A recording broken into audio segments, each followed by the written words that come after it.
Bonsoir les amis, j'aimerais vous parler à propos de la rencontre. On peut comprendre la rencontre comme une sortie. C'est le pape François qui nous le dit. Une sortie de soi-même, de son confort, pour pouvoir aller rencontrer l'autre. Nous pouvons comprendre la rencontre de deux manières. Il y a une bonne rencontre et une mauvaise rencontre. Mais dans tous les cas, lors de nos rencontres, nous apprenons beaucoup de choses.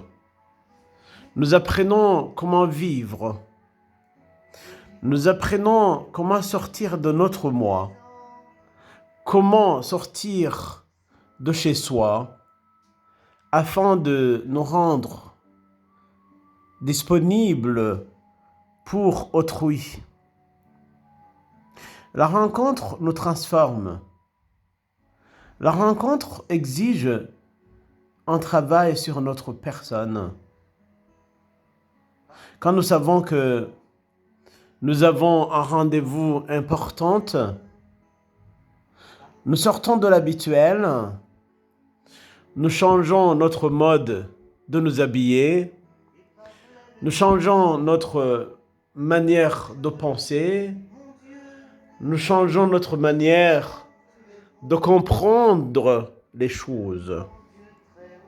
Nous essayons de revoir les bonnes manières qui nous permettent de faire une bonne rencontre. Et des fois, nous essayons de soigner notre langage. Nous nous imaginons une bonne attitude à prendre.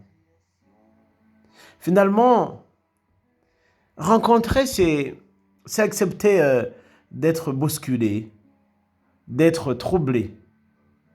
La rencontre. La rencontre, c'est comme quelque chose qui se produit et qui se renouvelle chaque fois, parce que nous finissons jamais de rencontrer. Nous pouvons être surpris dans une rencontre, soit agréablement, soit désagréablement. Une rencontre peut finalement créer un choc, en ce qu'il nous change, en ce qu'elle nous change, en ce qu'elle nous transforme. Les philosophes comme Charles Pépin conçoivent la rencontre dans le sens de la rencontre.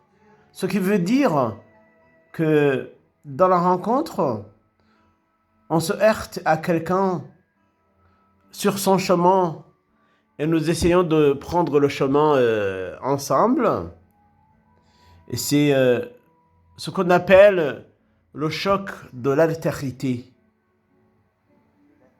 Deux êtres entrent en contact, se heurtent, se voient et essaient de diriger ensemble leur trajectoire, des fois en essayant de modifier leur trajectoire quasi initiale. La rencontre, dans ce sens, n'est pas un agrément, une alternative accessoire. Elle nous est essentielle. C'est une rencontre qui est bénéfique, qui peut modeler notre personnalité. Une rencontre qui va au cœur de notre existence. Une rencontre qui révèle qui nous sommes et nous ouvre au monde. Change notre perception du monde, change notre perception de la vie et de notre existence. La rencontre peut se faire mystérieusement, notamment quand tu rencontres un être cher que tu n'as pas vu il y a longtemps.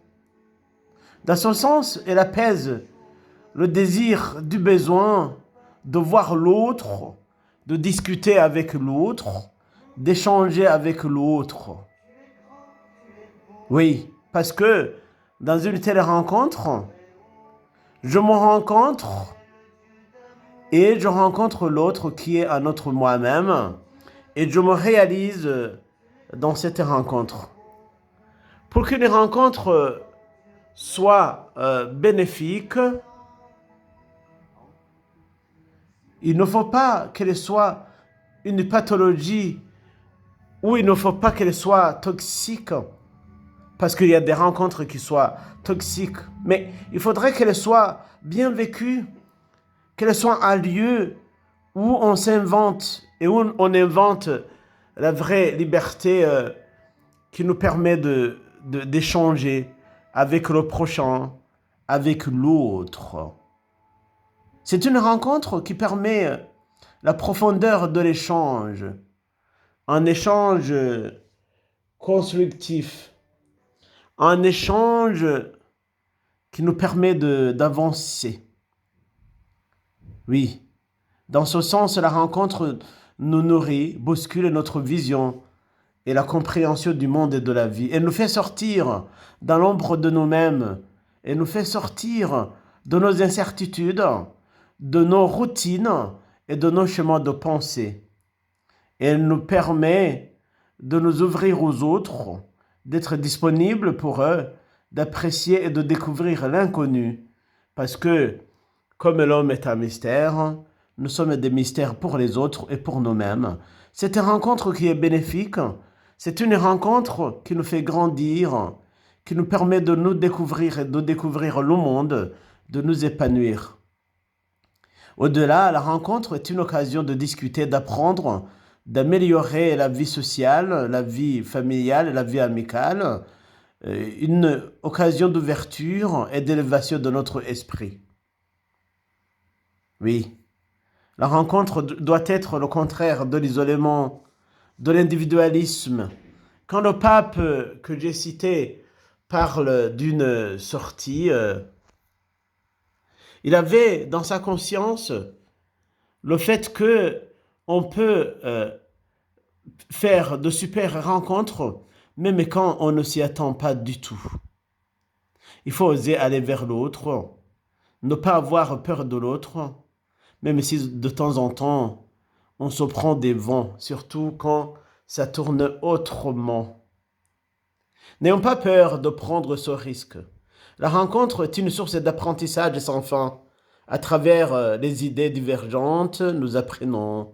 À travers les différentes cultures, nous apprenons. À travers les différentes expériences et les différentes histoires, nous apprenons. La rencontre nous fait voyager dans les pays, visiter les cultures, changer les mentalités et nos préjugés sur les autres, de manière que nous pourrons choisir lors des rencontres des vrais amis avec qui nous pouvons partager la vie, avec qui nous pouvons échanger sur les secrets de notre vie. La rencontre peut être une providence. Quand je parle de la rencontre, je parle de la visitation de la Vierge Marie à Sainte Élisabeth, une rencontre qui a été bénéfique parce que Élisabeth a appris qu'elle était enceinte et c'est Marie qui lui a apporté cette bonne nouvelle. Des fois, les rencontres nous apportent de bonnes nouvelles. Merci beaucoup. N'ayez pas peur de faire la rencontre et surtout, je souhaite que vous fassiez de très belles rencontres. Merci beaucoup. Bonne journée. Au revoir.